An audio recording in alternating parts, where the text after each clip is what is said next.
Welcome to Clear and Candid, the official podcast of the Nueces County Sheriff's Office, where we pull back the curtain and bring you the real stories of the men and women who wear the uniform. In each episode, you'll meet deputies, correction officers, and even civilians, not just as professionals, but as people. Parents, veterans, athletes, neighbors, each with a story to tell. From adrenaline-fueled chases and tense moments inside the jail, to unexpected acts of kindness and the quiet strength it takes to serve. Clear and Candid shares the raw, honest, and sometimes wild experiences that shape our team and our community. This is more than a job, it's a calling. And these are the voices of Nueces County, up close and personal. So buckle up, stay sharp, and join us as we give a face to the badge and a heart to the uniform. Hey guys, we're here on Facebook Live. How are you guys doing today? I'm Lieutenant Joe Gonzalez with the Sheriff's Office. We're here on episode number 2 on Clear and Candid with Natalie Williams and our Sheriff, Sheriff Hooper. So, like we told you guys, we want to talk about not just us, but about the people who work here in Nueces County. So, from our last episode to today, the Sheriff's Office brought on Deputy George Cavarrubias, who joined our Sheriff's Office. Sheriff Hooper actually swore him in on May 27th. He's already been a valuable asset to our patrol division. We're blessed to have him with us. So he's going through FTO right now, and shout out to him. We look forward to great things out of him. And also, you know what, Lieutenant? We still have a couple openings. In patrol. We sure do. We have about 6 more openings in patrol. So if you're interested in coming out to patrol, go to that nuecesco.com website and apply. Go to the employment section and apply. There's also a QR code that you can look up information, and that goes straight to the recruitment department. And you can always come out for a ride along or come out and visit some of our patrol deputies. And it's a different environment patrolling in the county as compared to patrolling or police work inside a big city. There's a lot of variety, a lot of excitement, and a lot of different stuff to partake of on our agency, so give us a look. Absolutely, Sheriff. The other thing that we would want everybody to know is we had a good graduation. Class 25-02 graduated at the end of May with a 100% pass rate. It was a very good, very well attended class. Graduation. We had a lot of people from the public, and so that group that graduated, these are jailers that have already worked inside the jail for 6 or 7 months, and they just now got certified, so they've already been exposed to so much, and now they are licensed by the state of Texas, and they can work at any county jail facility in the state. And I think what was really neat about that class is the graduation turnout by the family and the friends and the supporters of these young women and men who are working in the jail. It really showed the need for family support for all of our employees, and we felt really good about that. We're blessed to have them. Yeah, we had to change the venue. There were so many people. Yeah, we did. We moved to the central jury room instead of Commissioner's Court, and it was, we only look on getting bigger. That's right. When it comes to graduations. That's right. So another thing that we did, or our agency did, is we want to kind of talk about our warrants division and our criminal investigation division. They had great, excellent interdivision teamwork, and through that teamwork, on June 3rd, they were able to seize 173 grams of illegal drugs, and these are drugs that that could have harmed people.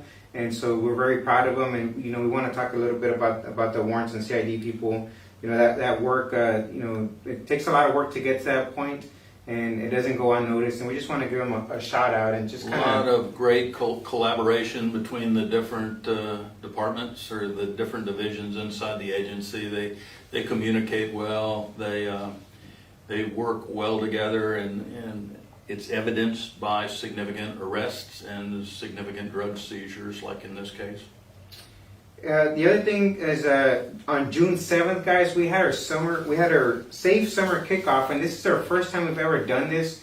We did this at the Fairgrounds Exhibit Hall A, I believe it was. Natalie's the one that she did an excellent job on putting that together. And Natalie, if you want to kind of tell us a little bit about that. It was a team effort. It wasn't just me, but it was a great way to let the community know what was going on this summer, what kind of camps and programs were available for kids. We had a water balloon fight with the deputies at the end. It really turned out to be a great event, and we're looking forward to next year.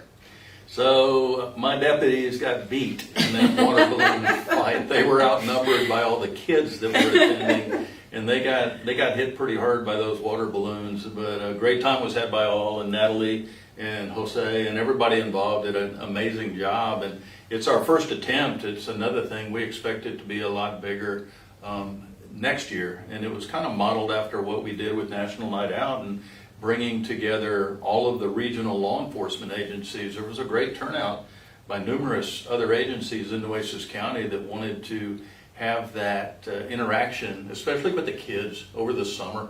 And Natalie did a great job of bringing together different organizations in the region that have summer camps, because I know parents are always looking for a productive summer for their children. And so the library was a big part of this, and it was a great event, and we look forward to doing it again next year. Absolutely. Yeah, we want to thank especially like the people at the fairgrounds, the Robert Borcher Fairgrounds group, the Oakview group. Thank you for letting us host that great event there. Also, guys, as we're talking, if you have a question, we do have a Q&A. We do have our comments open. Yes, I'm monitoring, so if you have a question. We're monitoring those questions. If you have a question, we're not going to promise that we're going to answer every question, but if you do have a question, by all means, put that question in the question box. We are going to have a little Q&A section at the end of this. So, don't be afraid. Put your question on there, and we'll get to it. The next thing we want to talk about a little bit of is we actually had a crime scene investigation course. It was a 5-day course. We put it on free of charge to the surrounding agency. That happened June 10th through the 14th. It was a great class. Our deputies, as we're always learning. So our newer deputies got to learn how to do fingerprint recovery, how to map a scene, and other really important topics related to how to process a crime scene. Unlike the city, the sheriff's office, we don't have as many resources out there. So sometimes the deputies, they're a little bit more hands-on than maybe a city cop is, and so they have to do a lot of the work themselves. Of course, we do have a criminal investigations division, but a lot of the initial groundwork sometimes is done by our deputies out on the street. Unlike at the city where there's just more resources available. So that's one neat thing about an agency like the sheriff's office is our deputies and our investigators to some degree have to be a jack of all trades, and they have to know a little bit about a lot. And so when it comes to processing a crime scene or working a traffic accident, we don't have specialized units to do that. And so our first responders, after they are first responders, they are also evidence technicians and investigators in the field before the case moves upstream into the criminal justice system. So it's a real broad range of exposure and experience, and our training division has been extremely aggressive in finding new, innovative, and different training for our deputies. We don't shortchange them when it comes to getting them competent and confident in the skills that they need to be successful in this vocation. Absolutely.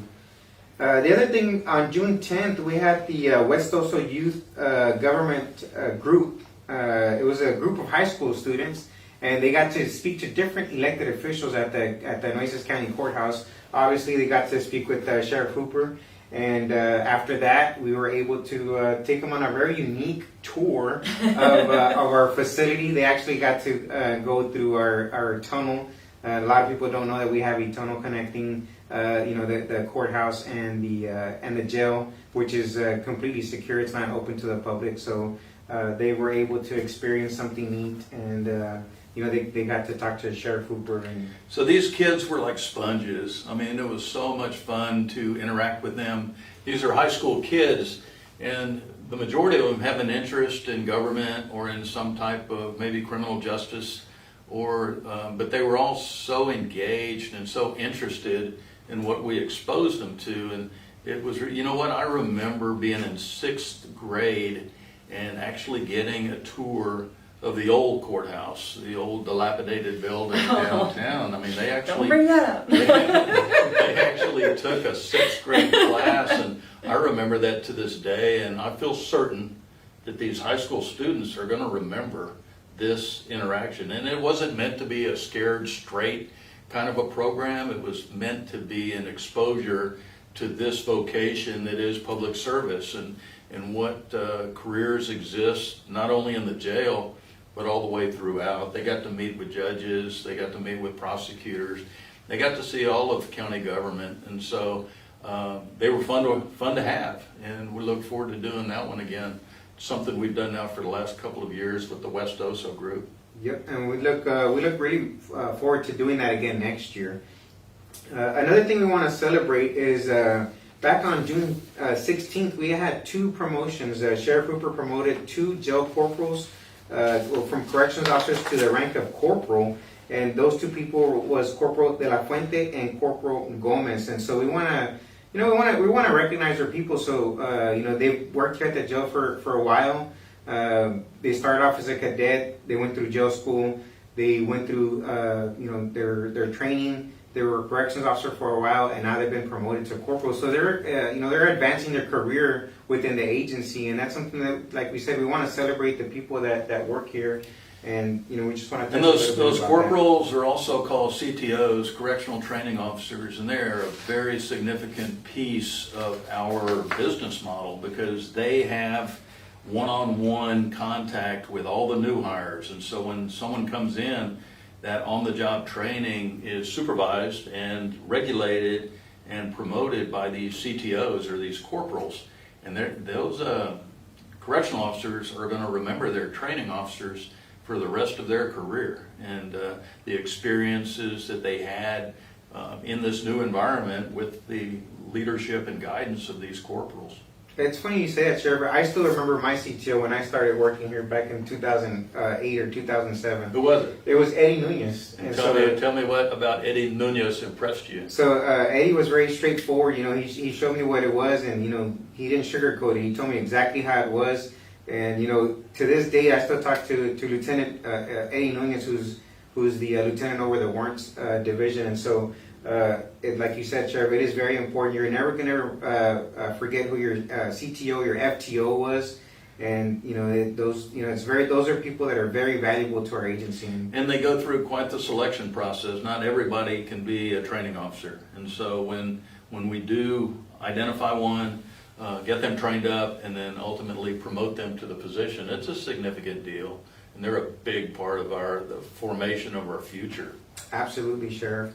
And like we mentioned before, so we had class 2502 graduate at the end of May, and we actually started another jail academy. We started jail academy 2503.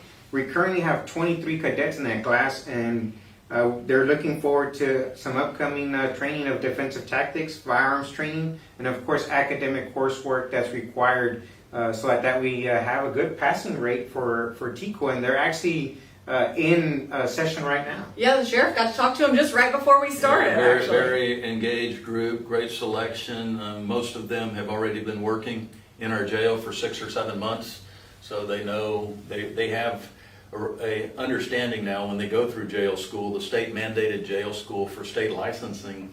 They know they can relate. It's not just abstract to them. They can relate to the material that is being taught and to what really happens inside a county jail.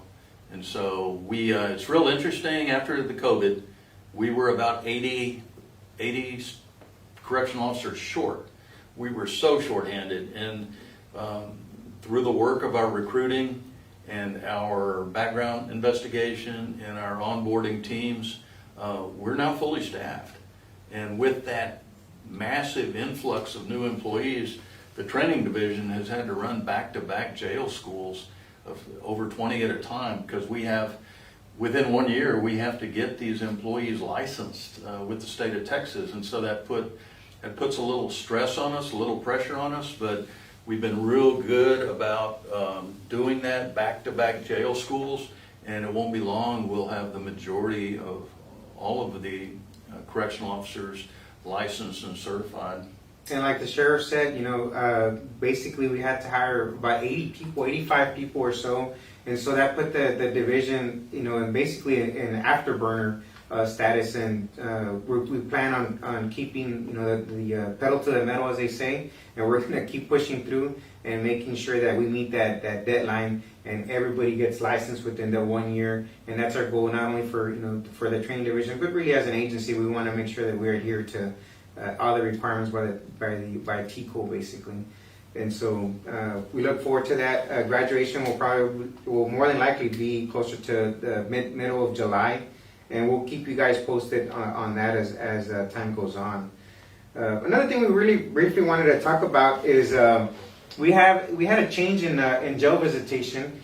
So 4A through 4N and 5A through 5L, those units, their visitation times have changed to Tuesdays and Thursdays from 6 p.m. to 7:30 p.m.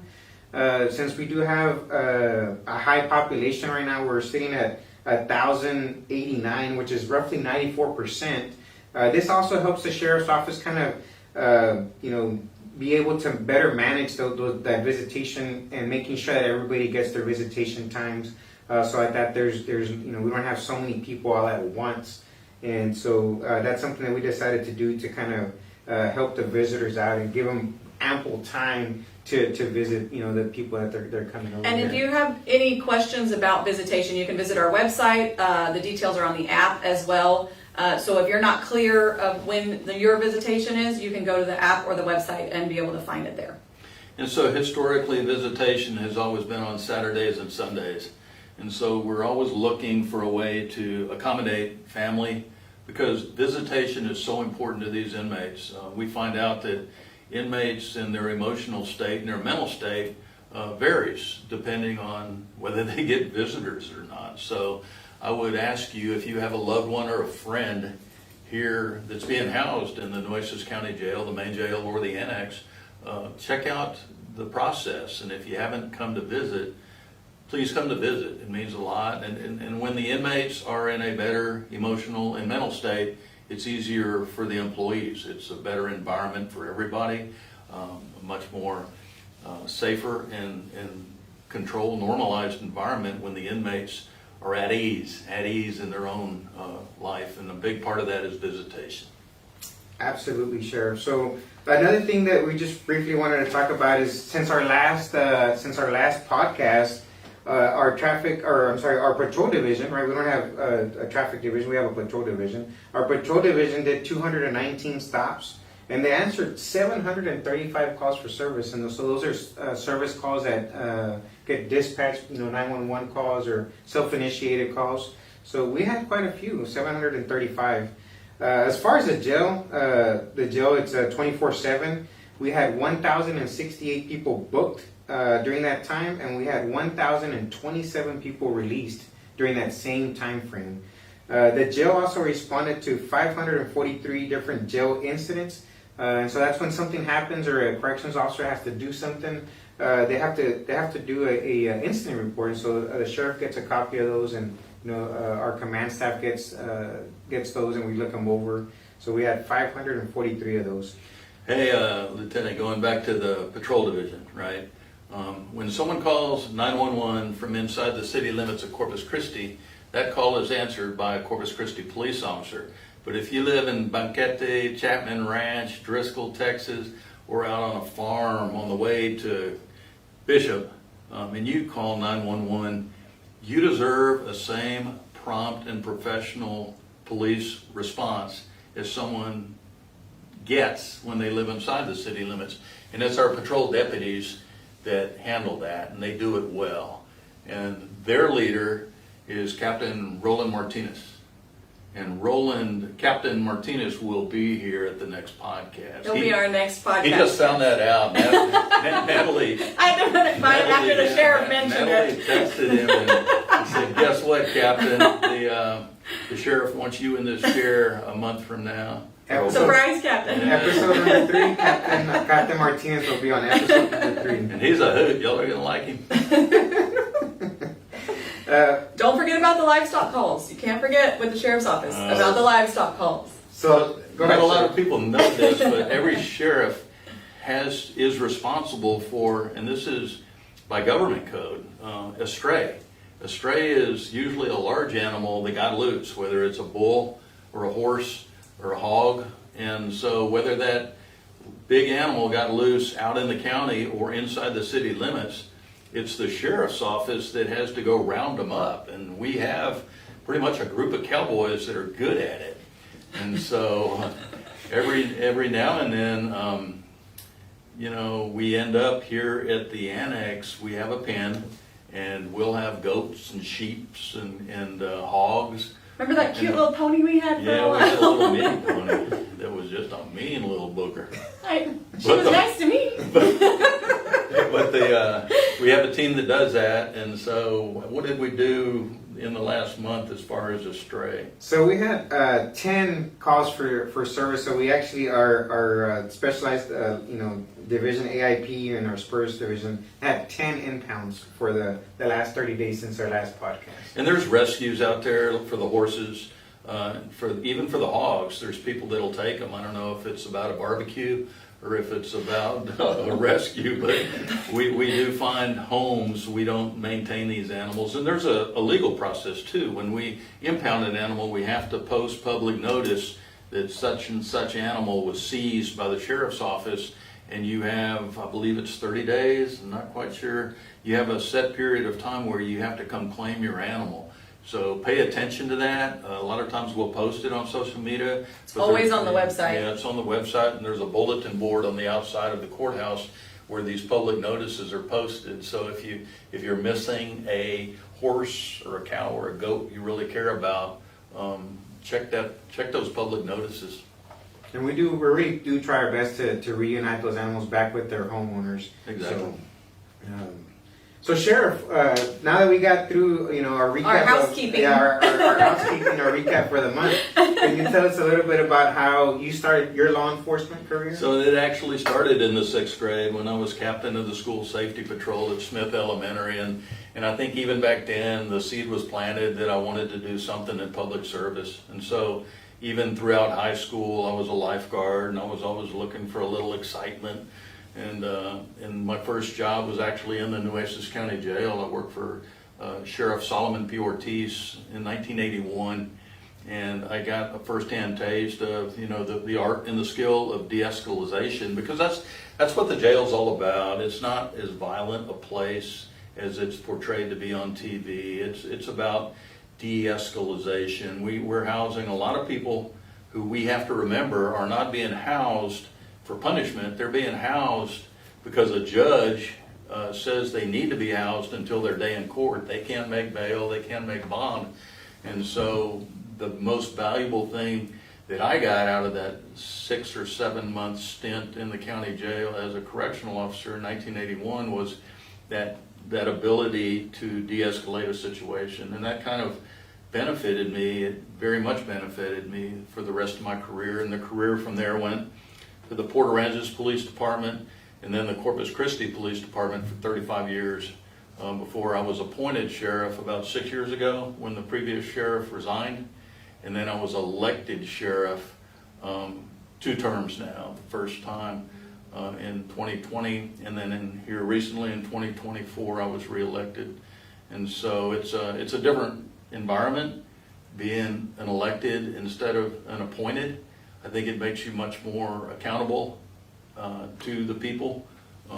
I can't be fired, but I can be I can be beat in an election, and so there's something to be said for that. It really forces the leader of a a sheriff's office to be engaged constantly, not just in a district or in a precinct, but countywide. And so, I've spent a significant amount of time out in the county trying to connect and understand the needs and the demands of certain areas of the county other than just the big dog, which is the city of Corpus Christi. City of Corpus Christi is 93% of Nueces County, but that leaves another 7% that is out there that needs law enforcement service, and our agency does a good job of providing that. And sometimes people forget that, there is other cities, Bishop, Robstown, Agua Dulce, Banquete. So I like to say that Nueces County is that diverse county where the Texas Tropical Trail meets the Wild Horse Desert. And that's exemplified, that is defined by the city of Port Aransas out on the Gulf of Texas, right? All the way to Bishop. And that's a big, and I said Gulf of Texas on purpose.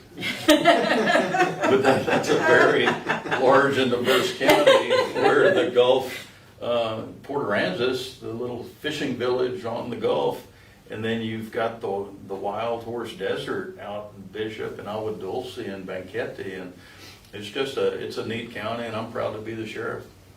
What's your favorite part about being the sheriff? Engaging, like when you and I went to the library the other day, and you got to engage with a bunch of kids, and they had this vision of what a sheriff is and what a sheriff does, but I think just connecting with people that haven't had the opportunity to connect with before, because that's one thing, every sheriff in the state of Texas has basically 4 things that he is responsible for. You've got the jail, which is the biggie for every sheriff. It's the jail.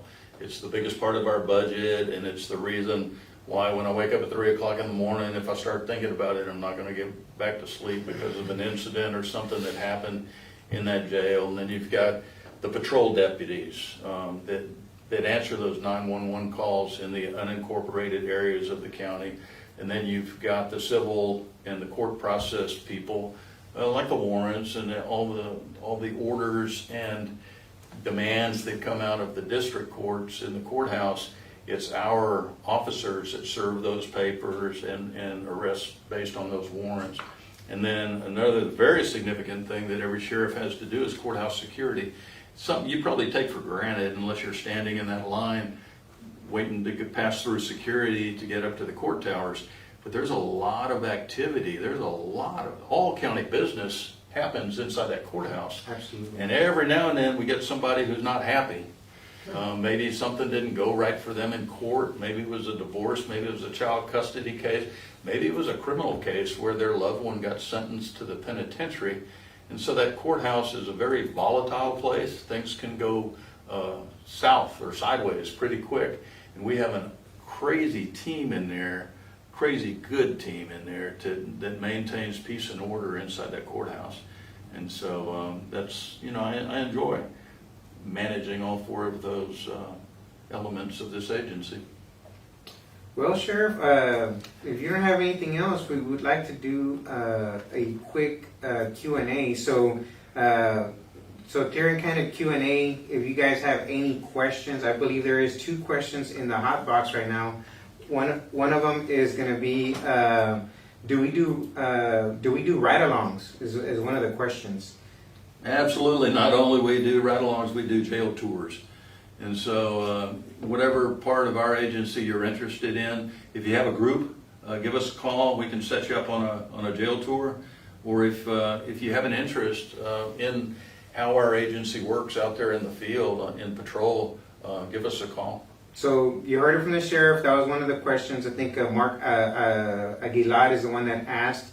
There is another question that says, can you hire a corrections officer right out of high school? Absolutely, 18. And I just had that conversation. Yeah. So in this current cadet class, there's a young man in there, and it's interesting. When I went in there and engaged with the students, I asked them, "Okay, tell me who you are and what you did before this." And this one young man says, "Well, my name's so and so, and I was in high school before I got hired." And so the state allows you only have to be 18 to be a correctional officer. You have to be 21 to be a licensed peace officer. And a lot of young women and men that we hire, they have that ambition of moving forward in public service and being a licensed peace officer for a law enforcement agency, whether it's CCPD, DPS, or Nueces County Sheriff's Office. But they can't do that till they're 21. So what I tell the high school kids when I talk to them is, watch those 3 years, 18, 19, 20. Pay attention to what you do in those 3 years. Because if you make bad decisions in those 3 years, you're never going to get that badge and that gun for a law enforcement agency. So join the military or go to work inside a county jail. Get your foot in the door, kind of like I did back in 1981, and I'll write you a good reference to the police chief or to anybody if you give me 3 years inside the county jail as a correctional officer, not an inmate. I will write Doesn't you, work that way. I will write you a real good reference, and you'll be on your way in a law enforcement career. So we have one more question that just dropped, Sheriff. How do you feel about the rise in game rooms in Texas? Yeah, we're dealing with, I can't speak for Texas, but I know here in Nueces County, there are game rooms operating illegally, and we've knocked them down fairly well. See, working with CCPD, we have a county ordinance that regulates the operation of those game rooms. And CCPD, the Corpus Christi Police Department, has done an amazing job, and they've actually used our county ordinance in dealing with those game rooms. And so you'll hear more about our game room enforcement. And so I think we're doing well here in Nueces County. Okay. I did get back to the livestock thing. I got a text message from Captain Willoughby, and he said the holding time is 14 days. 14 Not days. 30 So days. if you So there's your answer for that. So if your horse gets out, or your pet goat, and you can't find it, make sure you check with us, because we would be the ones, if that animal was impounded or taken into custody, we are the ones that will care for it. And we have to hold that animal for 14 days before we can hand it over to a shelter or a rescue. And so if you want your animal back, check with us. And did you want to touch on scams real quick too? So it never fails that I get phone calls saying that they were contacted, text message or a phone call by someone from our agency, NCSO, because they missed jury duty and they've got to come up with Target gift cards or some kind of payment form, or else they're going to be arrested for missing jury duty. And that's not the way things work. I mean, if a judge orders us to go pick up somebody because they missed jury duty, we're going to go knock on your door, we're going to come to your house, we're going to come to your place of business, and we're going to physically interact with you. We're not going to do it over the phone. And then, people will say, but they said it was Sergeant Williams, and do you have a Sergeant Williams? Yes, I do, but he's not the one that called you. I mean, we do so much on social media. We're constantly celebrating the success of our deputies and our supervisors, so our names are real easy to come by, and anybody can call you and tell you that they are Sergeant so-and-so with the Nueces County Sheriff's Office, but that's not who's calling you. It's a scammer. Don't give them your money. And I would ask that you would spread that advice to the elderly, because they are the ones most frequently that fall victim to these scams. They get scared. Maybe they did miss jury duty, but we're not gonna call you. And we've been trying to get this message out for a long time. And if you haven't downloaded the Nueces County Sheriff's app, I would ask you do that, because every time a new scam pops up, we broadcast it. We do. And if you get hit up on one of these scams, you can report it to us. So maybe it's a type of scam we haven't even heard about. And so we're constantly trying to get the word out. Because I know people, they've told me that they handed over $2,000, $5,000, $10,000, and then they found out it was a scam. And so, in that app, we have a report a scam button, and you can go in and fill out the form, and that goes straight to our detectives, and that way we can also stay up on what the scams are actually saying. We are not successful in prosecuting these scammers, because the majority of the time they're not even in Corpus Christi, they're not in Nueces County, they're not in the state of Texas, sometimes they're even overseas. And so we are not successful. If they get $2,000 of your money, you're not going to see that money again, it's lost. And so I would ask that when in doubt, hang up, when in doubt, call us, but That's not the way law enforcement works here in Nueces County. Come by the office. You can come talk to the Criminal Investigation Division. You can come talk to OPS, the Office of Professional Standards, and we'll be more than happy to look over what, before you send any money, don't send any money, as you heard the sheriff. Whatever you do, do not send any money. Come talk to us. If you're worried about, if you don't know how to work the app, come in person. And one of us, at our information window, will help you out. And, we'll look into it for you guys. Come talk to us in person if that's the last resort. But like we said, we put it on social media, on our Facebook, and also through our app. We also send push notifications. So and one key is they'll, once they have you on the phone, if you say, well, I'm going to hang up and call the sheriff's office directly, if they get aggressive and tell you can't hang up because they're going to come arrest you, that's your key to know that it is a scam, because our people are not going to be that aggressive. If you want to double check the source before, giving any information, none of our people are going to get mad at you about that. So we'll close off with one last, it's not a question, but one of our viewers is saying that, I guess a few months back in Agua Dulce, they were without electricity for about 5 hours, Sheriff, and this particular person, she wants to thank the Sheriff's Office because our patrol deputies were out, and, they were going up and down the street, making sure that everything was in order. And so, this viewer wants to kind of make sure that that we know, and that just to let everybody know that we are always in our daily prayers.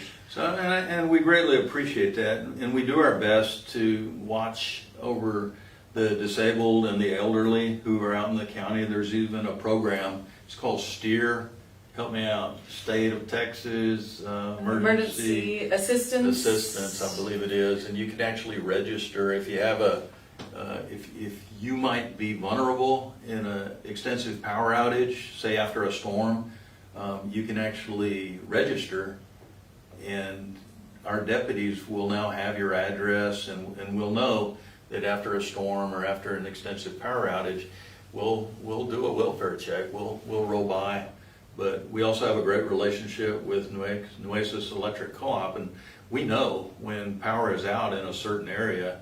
In our patrol division, and Captain Martinez can expound on it next month, they know where in the county we need to be paying more attention.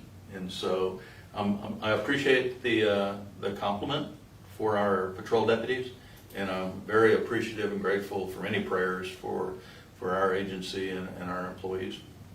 So before we get off the air, guys, I'm gonna put a QR code on the screen, and so this QR code, you can register for the National Night Out that's coming up. Yes, so the upcoming National Night Out, last year was our first year ever. We had tons of vendors, tons of county police departments, the sheriff's office, obviously, county agencies, vendors like.